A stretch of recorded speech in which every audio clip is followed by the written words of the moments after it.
Bom dia para os meus amigos. Eu quero compartilhar com você, Quero compartilhar com vocês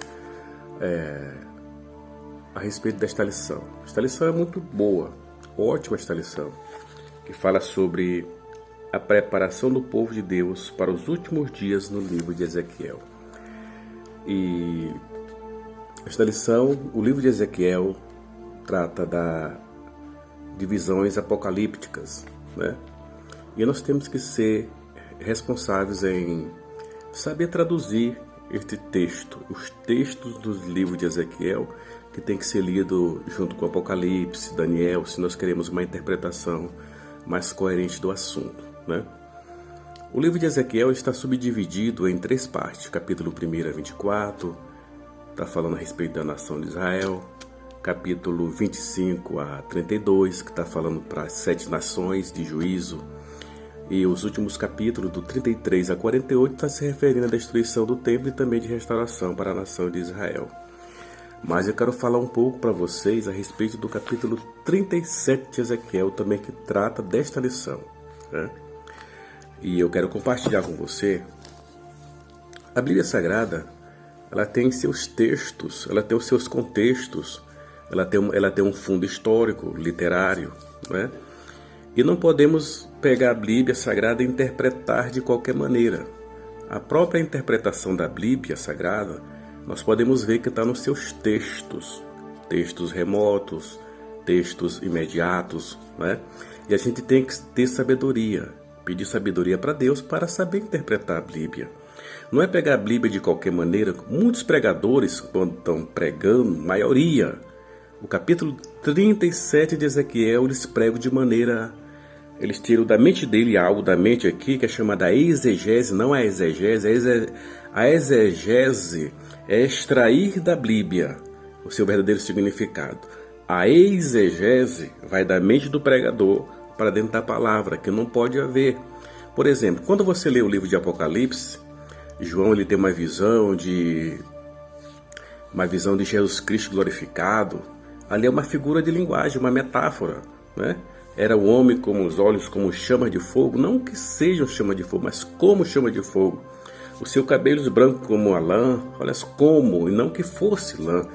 Mas muitos pregadores eles não sabem identificar este verdadeiro significado, Quando você vê, ele vê na sua destra, do seu lado direito, 7 castiçais, ele vê na sua mão também 7 estrelas, e o próprio anjo traz a interpretação para João, que os 7 castiçais eram as 7 igrejas e os 7 anjos, 7 pastores, Então nós vemos ali que há uma interpretação.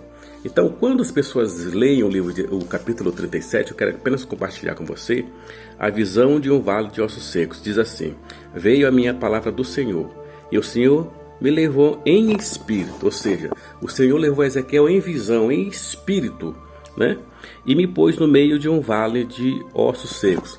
Aí muitos pregadores eles fazem aqui um mudo de voz e faz aqui como se fosse Ezequiel pisando literalmente no meio daquele vale de ossos secos, quando a Bíblia está passando que é literal, E diz mais ainda: me fez andar ao redor deles, e eis que eram muito sequíssimos, Aí muitos começam a interpretar, dizendo que não sei como é que está a tua vida, se está seca, se está isso, se está morto, se está aquilo outro, e traz uma interpretação que não é a verdadeira exegese do texto, Porque a verdadeira exegese do texto, a verdadeira interpretação do texto, está no próprio texto, No capítulo 11. No capítulo 11 você vai ver qual o significado de ossos secos, qual o significado de não ter espírito, que espírito é símbolo de esperança. Versículo 11 diz assim: então me disse, filho do homem, estes ossos são toda a casa de Israel. Aqui Deus falando, esses ossos são a casa de Israel.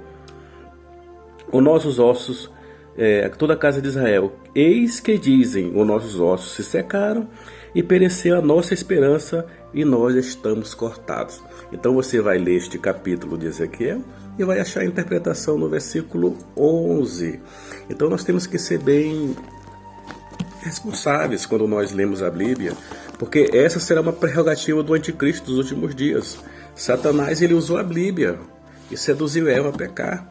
E essa será uma prerrogativa do anticristo, do homem do pecado, do homem dos últimos dias. Ele vai utilizar também a palavra, ele será um grande estadista político-religioso que vai usar a palavra. Quando você lê lá na segunda carta de Deuteronômio, capítulo 2, versículo 10, a Bíblia diz que ele vai usar de mentira, para aqueles que gostam da mentira, né? E a gente vê muito irmão hoje na igreja que ele não gosta da palavra. Mas quando é um movimento que não tem base bíblica nenhuma, profetiza, receba. E a Bíblia diz que nenhuma profecia da Bíblia, lá no capítulo 1, versículo 20, mais ou menos da segunda carta de Pedro, está dizendo assim, que nenhuma profecia da Bíblia de particular interpretação, mas os homens santos falam inspirado, ou seja, viei diretamente de Deus quando eles transmitiram uma palavra para alguém, né? Então, que nós possamos ler esta lição e aprender com ela algo importante e os verdadeiros significados no livro de Ezequiel, que o comentarista desta lição ele está sendo muito feliz nestes comentários desta lição, e você vai gostar. Então participe da escola dominical. Outra, muitos irmãos, muitos pregadores não gostam de participar da escola dominical e não tem como aprender, porque a escola dominical é um curso teológico dentro da igreja. Deus abençoe.